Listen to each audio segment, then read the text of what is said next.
When working with a dissolution system, you probably have experience with Apparatus 1, the 40 mesh basket, or Apparatus 2, the stainless steel or Teflon paddle. These devices are used in probably 90% of all dissolution analysis.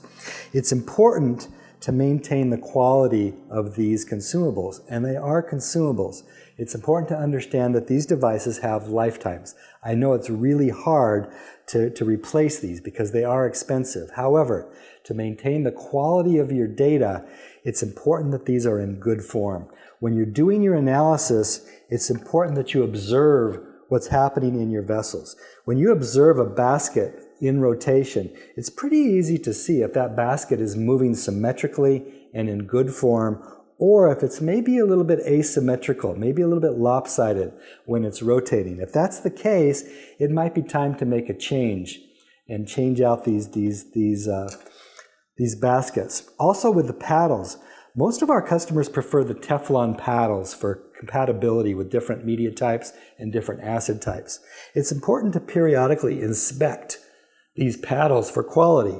One way to do that easily is just to roll them on the surface of your bench. And you want to make sure that that is a nice smooth movement. If you feel anything that's kind of lopsided, that could be an indication that the paddle needs to be replaced. Also, I want to visually inspect the edges of my Teflon paddle to make sure I don't have any fragments of Teflon that are starting to come off, because that can affect the fluid dynamic that's going on in my vessel.